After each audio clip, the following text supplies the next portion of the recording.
Zach from Gravel Bike, California, back here, Grizzly Cycles, ready for my first Taco Bell century. Now, being able to string together 100 miles with a number of Taco Bells laced in is no easy task, and this is a very interesting route that Kevin and Priscilla put together, as we'll be winding our way through the southern Central Valley in a clockwise direction. I tried to prepare as best as I could, but there are rules to this, and I just hope I can follow enough, so let's roll! The nice thing for me about Bakersfield is that it takes me about as long to drive to parts of Orange County, and that's before the traffic.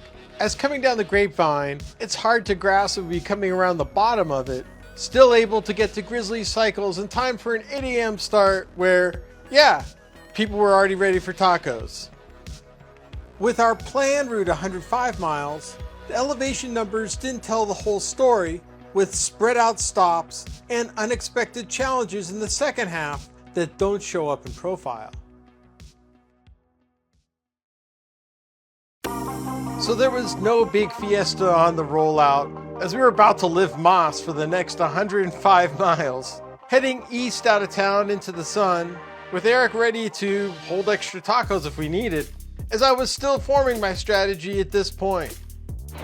So any pro tips? Ride fast, eat trash. Keep riding. Don't stop. Except for Taco Bell. Except for the Taco Bell. Yeah, there you go. Boy. When you're really hungry and you really feel like you could eat 2 burritos, go. So before any big ride or event, I have a routine for what I eat and when I wake up. I don't know how to prepare for this. I didn't eat breakfast this morning, and obviously can't, like, for days test out what I should eat. I'm no Morgan Spurlock, so hopefully take it light, but so many choices. I'm glad we had some veteran leadership on this ride, but our Bakersfield experience was about to take a turn, heading off into one of those empty lots of land again that, who knows, maybe in a few years will be housing people. But until then, people take advantage of this vacancy, not just people with surplus trash, but also presents an opportunity for all these extra trails for us riders, which some of these you may see on a rock cobbler. So at only a half mile, it sure seemed like we covered a lot more ground than we thought. The start was progressing really smoothly, seeing Bakersfield starting to scale back, as rolling through the suburbs would soon vanish, almost vacant enough to feel like we were on a highway. Yet of course on the outskirts, a Taco Bell was ready to greet us. But before entering, it was important to familiarize yourself with the rules, especially 2, 3, and 4, guiding our eating habits. As definitely we were taking up all the kiosks, though the pro move was to use the app if you did it right. Tried to be slick, but ordered the wrong location. Fortunately, my order got filled, and it was time to feed my stomachs like everyone else. Starting off with the breakfast crunch wrap. Feel pretty confident about the eggs and bacon. Not so much about this guy. I was gonna take a bite of it. Everyone had their own solutions to rule number 3, as at this point I was using my cup just for extra ice, as maybe I was the only one that had biggest issues so far. Whether we liked it or not, it was time to get back on the highway, which would be a straight line all the way to the next town of Lamont. It was time to circumvent with some back roads, with my description backed by these number of bovines. As Justin was showing us, it's never too early to live Moss, as the stretch to Taco Bell 2 would be pretty pavement heavy, although there were ways to get around that, but I made sure not to definitely empty the tank too early, with views starting to open up, even revealing the southern tip of the Sierra, as we were ready to accommodate any other dirt riders, with the occasional surprise of pop-up mansions, as we had to turn back to the highway because of this canal. Surprised to find some schools in the middle of nowhere, as the return of the highway meant we were getting close to Lamont, as this town of 15,000 is like countless others in the Central Valley, going unnoticed by those that just zip on through on the 5 or the 99, yet even though we were going around the outskirts, there is still some signs that the settlement is over 100 years old.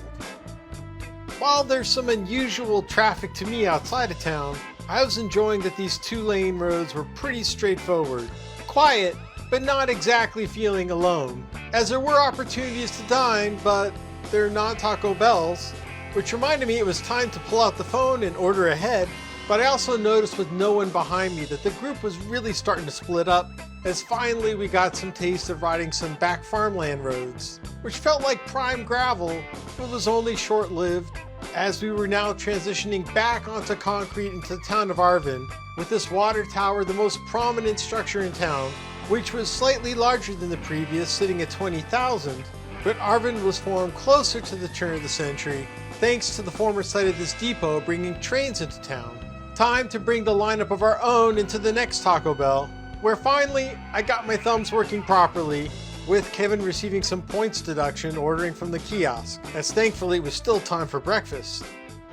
This time just a bacon, egg, and cheese burrito. This might be the end of cheese for the rest of the ride. We still had a lot of Arvin to cross over, but we had plenty of help to do it. And while we rode up pretty much as a group, you could tell the stakes were getting higher.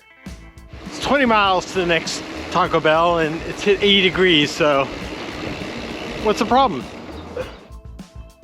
In a way, you could confuse the suburb with many others in California.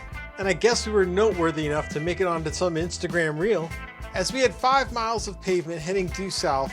Glad we were without wind at this point, which kept everyone feeling strong and riding together. Seeing the mountains ahead, knowing we'd be riding to the edge of them, as now we'd be riding primarily dirt to the next Taco Bell.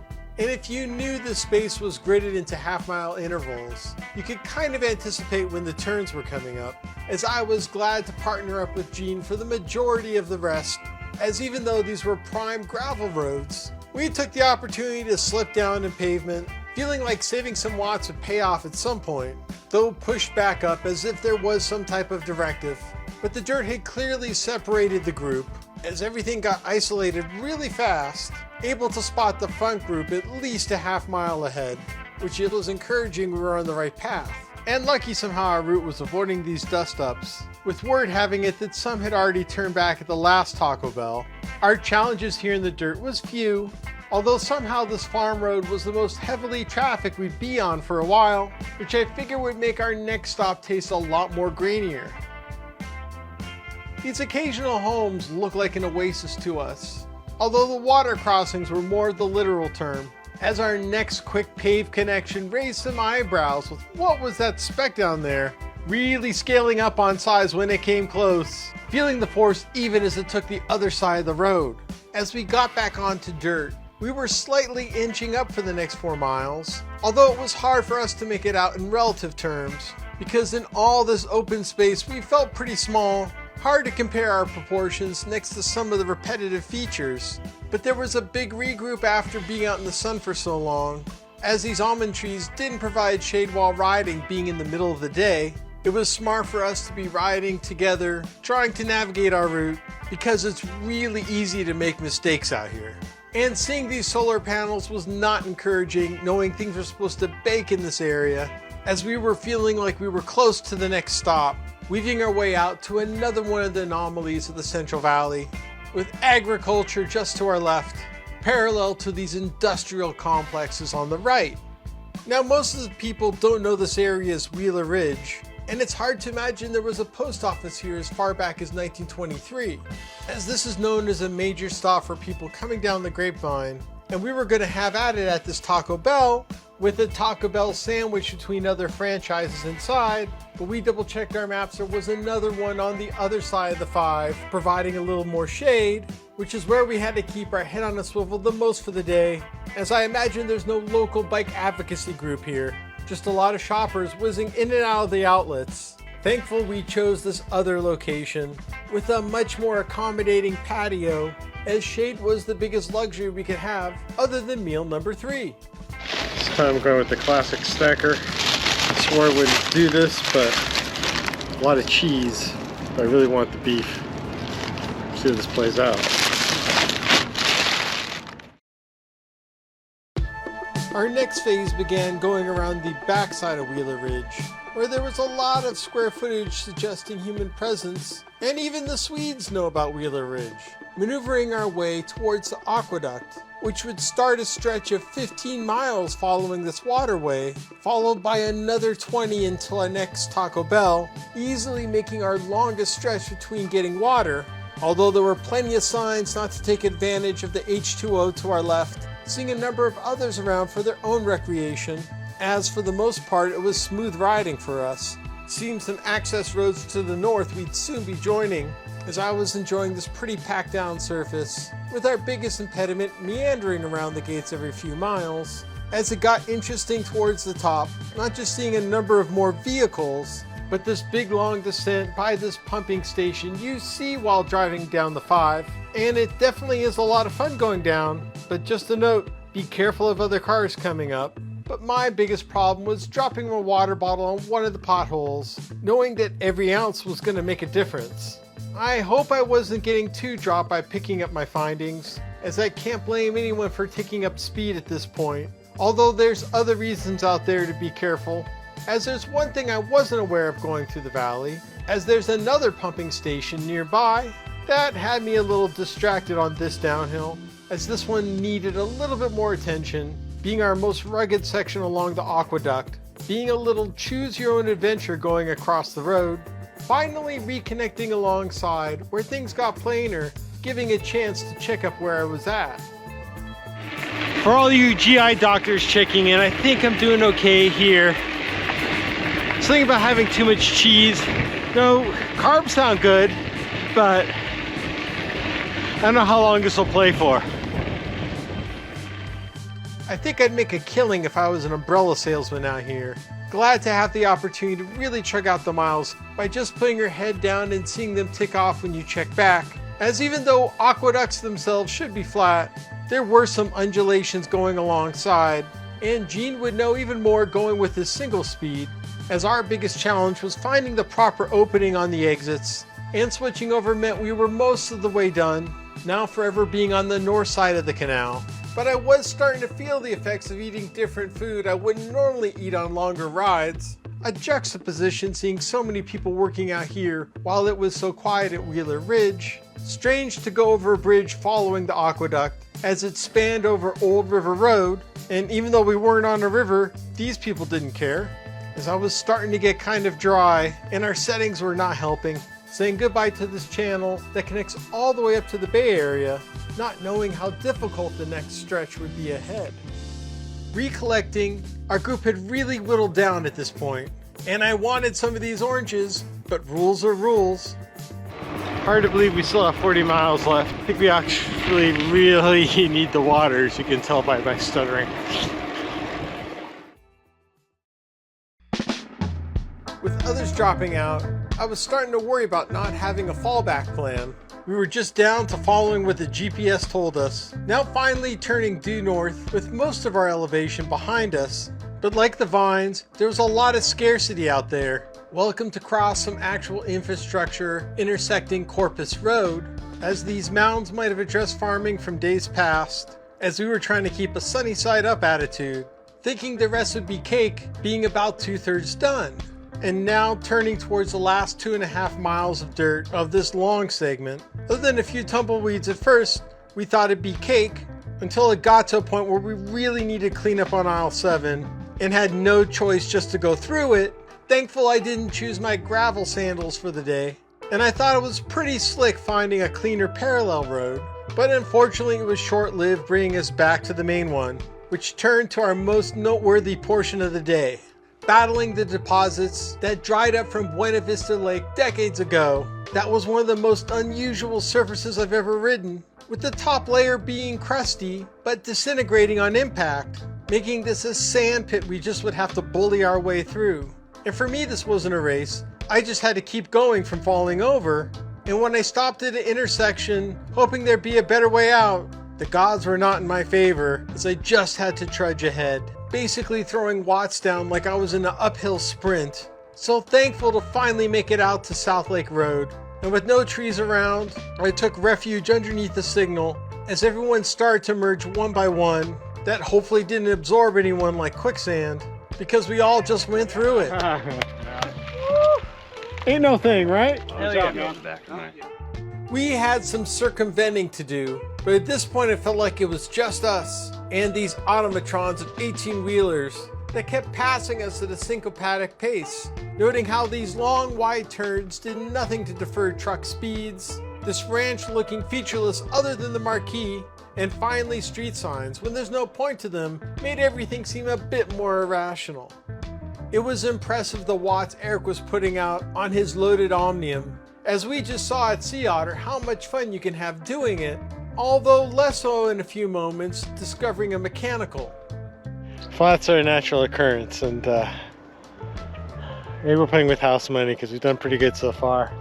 But the timing right now when you're already mentally stretched. Oh boy. We needed the shade while waiting, but once we started continuing, he got another flat. Strange to have a bike path in the middle of nowhere, but we welcomed it, where the area's biggest resource is tons of space to put stuff, though the larger narrative was our thinning collective. Knowing some were calling it quits at the next stop, we each had to do whatever it takes. Finally coming up on our most important Taco Bell yet. Such an anomaly, somehow situated in the middle of nowhere, really needing to get in there, but also making it back out fast. Going with the steak quesadilla. Thought I would go with chicken from this point on, but I don't know. These rules, it's not what I need, it's what I want.